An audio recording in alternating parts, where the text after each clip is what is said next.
Assalamualaikum, para siswa yang berbahagia. Selamat pagi, semangat pagi. Pada kesempatan kali ini, Bu Arti akan belajar bersama pada mata pelajaran IPA. Nah, sebelumnya kita perkenalan sekilas dari Bu Arti. Nah, perkenalan lebih lanjut, nanti berjalannya waktu kita akan belajar bersama, akan saling mengenal. Pada semester ini kita akan mempelajari 5 bab. Yang pertama, sistem reproduksi pada manusia.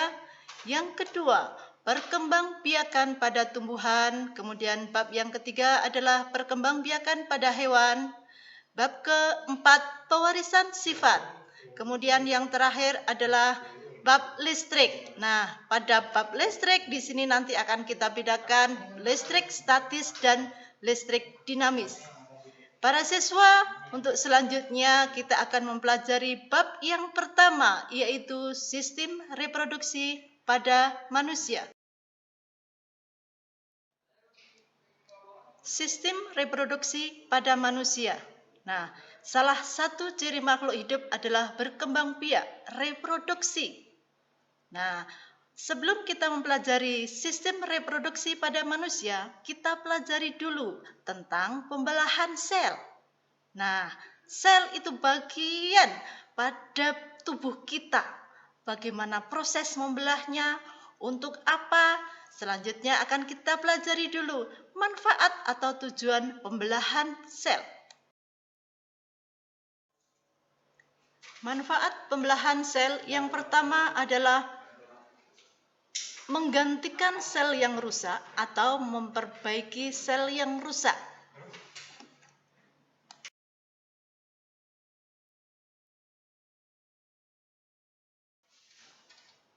Kalau kaki kita luka, tangan kita luka, atau bahkan patah, nah berarti dalam hal ini ada kerusakan pada jaringan kita, ada kerusakan sel.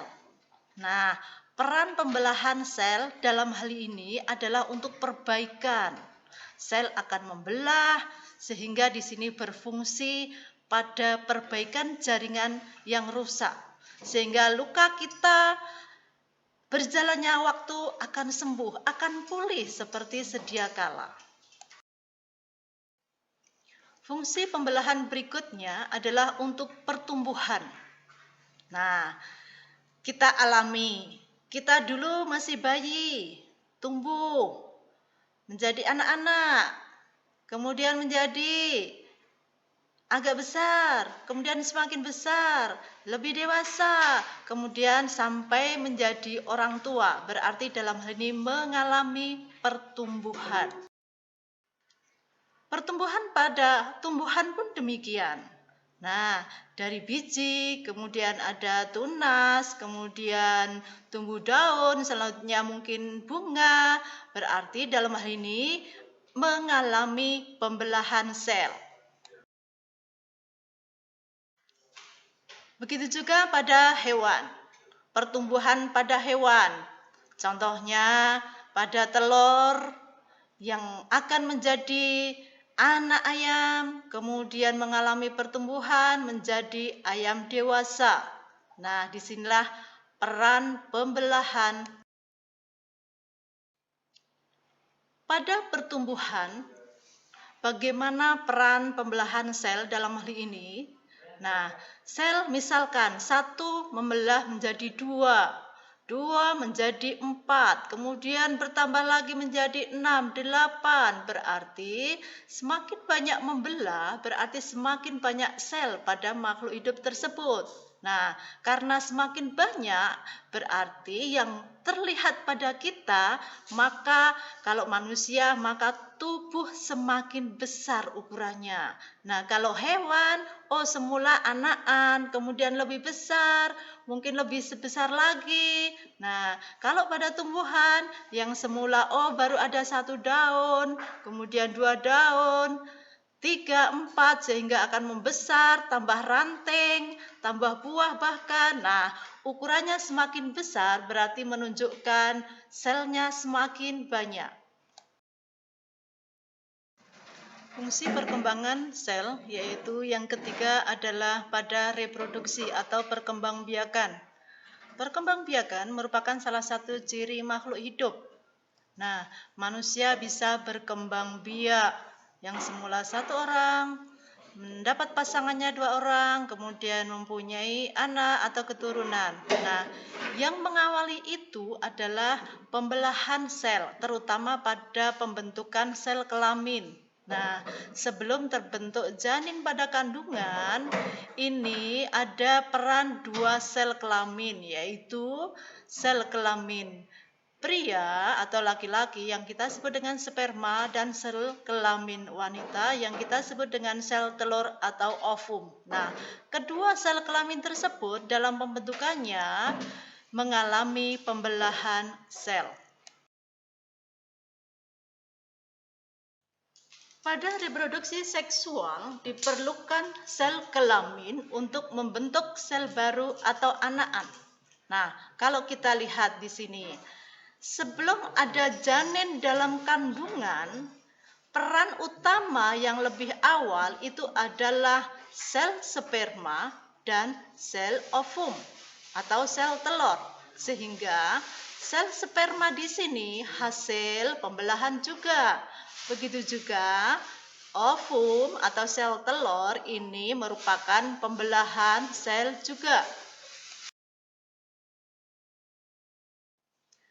Kalau kita perhatikan pada pembentukan sel kelamin yang telah kita pelajari tadi, sel kelamin laki-laki yang kita sebut dengan sperma, kemudian sel kelamin wanita yang kita sebut dengan sel telur, pembentukan sel kelamin tersebut dilakukan dengan cara pembelahan sel. Kalau kita tengok dari gambar tersebut, nah, yang semula ada 1 sel, kemudian membelah menjadi 2.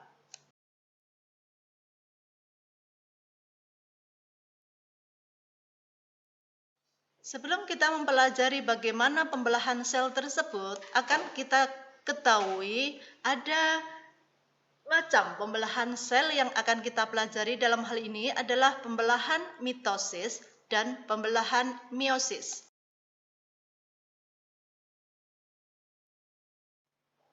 Pada pembelahan mitosis, sel anakan itu identik dengan sel induknya. Kalau kita perhatikan dari tayangan ini, sel induk nanti akan membelah menjadi 2 menjadi sel anakan. Kalau kita perhatikan sel anakan tersebut, nah, sel anakan itu akan identik atau sama dengan sel induknya.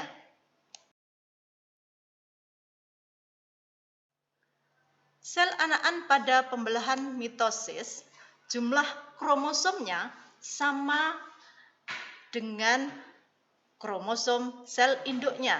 Nah, dalam hal ini, kromosom sel anakan itu berpasangan atau istilahnya kita sebut dengan diploid.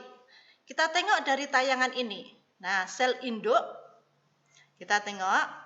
Nah, akhirnya nanti akan membelah menjadi 2 menjadi sel anakan, yang mana sel anakan ini itu bersifat diploid atau 2N. Kalau kita tengok sel induk itu juga 2N. Kita lihat persamaannya dari awal sel induk kemudian dengan sel anakan. Nah, hasilnya sama. Makanya dikatakan di sini sel anakan identik dengan sel induknya. Atau kita sebut di sini 2N atau diploid.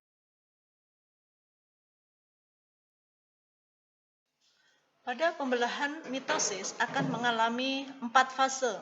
Fase yang pertama adalah profase, kemudian fase yang kedua adalah metafase. Nah, Anda amati gambarannya dari fase profase ke metafase. Kemudian fase yang ketiga yaitu anafase. Kemudian fase yang terakhir adalah telofase. Nah, setelah fase telofase, dalam hal ini sel akan membentuk suatu cincin yang dalam hal ini akan selanjutnya terjadi pembelahan sitoplasma atau istilahnya kita sebut dengan sitokinesis.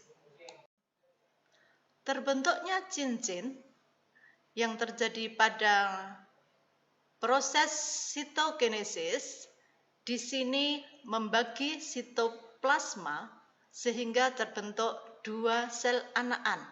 Nah, inilah hasil pembelahan akhir pada pembelahan mitosis.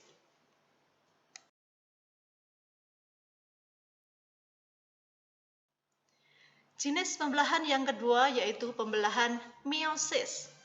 Kita perhatikan pembelahan meiosis.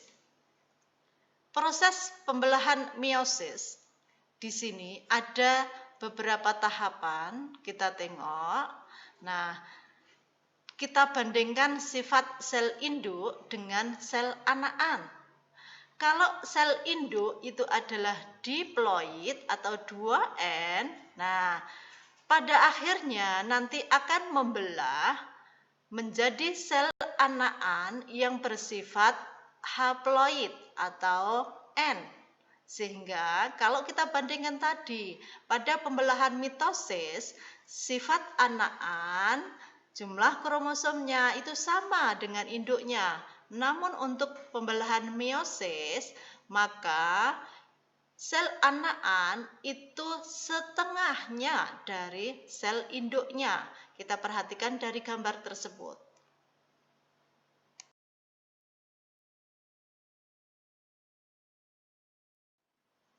Dapat kita simpulkan, pembelahan meiosis itu menghasilkan 4 sel anakan. Kalau tadi pada pembelahan mitosis itu hanya menghasilkan 2 dari satu induk menghasilkan 2, namun pada pembelahan meiosis, satu sel bisa menghasilkan 4 sel anakan. Masing-masing anakan mempunyai separuh kromosom induknya, atau pada gambar tadi disimbolkan N atau haploid.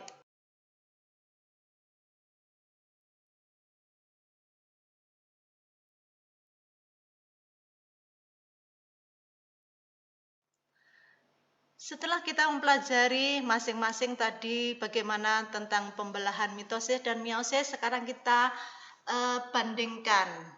Mungkin ada perbedaan atau persamaan antara pembelahan mitosis dan meiosis. Kita tengok pada gambar pembelahan sel pada meiosis dan mitosis. Pada pembelahan mitosis tadi sel induknya ada 2N atau bersifat diploid, kemudian mengalami fase-fase tadi dari profase sampai ke telofase, kemudian membelah, menghasilkan 2 sel anakan yang sifatnya sama dengan induknya, atau di sini jumlah kromosomnya sama. Yang semula tadi sel induknya 2N, maka sel anakannya 2N. Pada pembelahan mitosis menghasilkan 2 sel anakan. Namun pada pembelahan meiosis, satu sel induk akan menghasilkan 4 sel anakan. Nah, kita tengok dari gambar sel induknya dengan anakannya, apakah gambarnya sama? Nah, ternyata tidak. Hal ini menunjukkan sel anakan itu kromosomnya berbeda atau separuhnya, setengahnya dari kromosom induknya. Maka dikatakan kalau sel induknya di sini 2N atau diploid, sel anakan pada pembelahan meiosis ini adalah N atau haploid. Pada pembelahan meiosis di sini akan terjadi proses pembelahan meiosis tahap 1 dan tahap 2. Pada tahap 1 di sini menghasilkan 2 anakan, kemudian tahap meiosis kedua hasil akhir menghasilkan 4 sel anakan.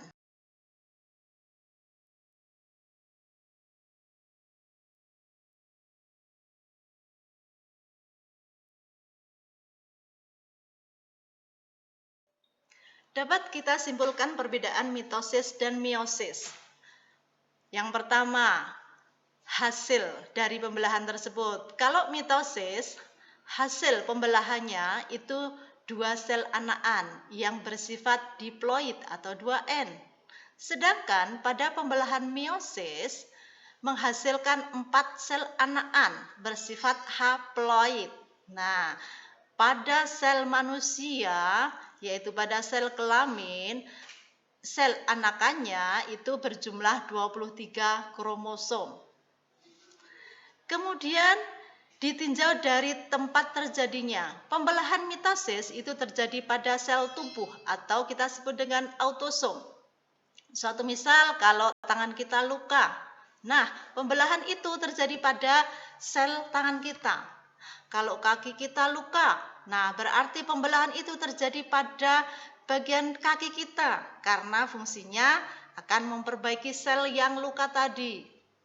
Namun untuk pembelahan meiosis, di mana tempat terjadinya? Nah, tempat terjadinya berada pada sel kelamin. Kemudian berdasarkan tujuannya, pembelahan mitosis itu untuk apa toh? Nah, tujuannya dalam hal ini adalah untuk pertumbuhan. Tadi sudah disebutkan, oh kita dulu kecil, bayi, terus dewasa, terus gede, oh terus tua. Nah, di sini berarti kita mengalami pertumbuhan. Peran pembelahan mitosis berada di sini. Sehingga selnya dulu 1, 2, 3, tambah banyak. Dengan tambah banyaknya sel berarti ukurannya itu tambah besar. Nah, anak-anak yang mungkin kok gendut, kok besar, dulu kecil. Nah, ini menunjukkan pembelahan sel atau selnya tambah banyak. Bagaimana dengan pembelahan meiosis? Nah, tujuannya adalah untuk menghasilkan sel kelamin. Pada manusia menghasilkan sel kelamin. Untuk laki-laki, sel kelaminnya kita disebut dengan sperma. Untuk wanita kita sebut dengan ovum atau sel telur. Kemudian kita tinjau tahapannya. Pada pembelahan mitosis, tahapannya di sini melewati 4 tahapan. Atau istilahnya saya sebut pemat. Nah, yang tahapan itu, tahapan yang pertama profase, kemudian metafase, anafase, dan telofase. Bagaimana dengan pembelahan meiosis? Nah, pada pembelahan meiosis di sini ada 2 tahapan. Yang pertahapannya sama dengan tahapan pada pembelahan mitosis. Nah, maka dalam hal ini kita sebut dengan pemat 1 dan pemat 2. Meliputi profase 1, metafase 1, anafase 1, telofase 1. Selanjutnya akan terjadi profase 2, kemudian metafase 2, anafase 2, dan telofase 2. Nah, setelah mengalami 4 tahap tersebut, maka pembelahan sel tahap berikutnya di sini adalah sitokinesis. Pada pembelahan mitosis ini terjadi sitokinesis terjadi 1 kali. Namun pada pembelahan meiosis terjadi 2 kali. Para siswa, demikian pembelajaran mengenai pembelahan sel. Mudah-mudahan kalian tidak ada kesulitan. Jika ada kesulitan, silahkan bisa browsing atau mempelajari buku apa saja berkenaan dengan pembelahan sel. Nah, untuk selanjutnya, kegiatan latihan soal yang alamat linknya akan saya kirimkan ke grup WA. Berarti akhiri, wassalamualaikum warahmatullahi wabarakatuh. Semangat pagi.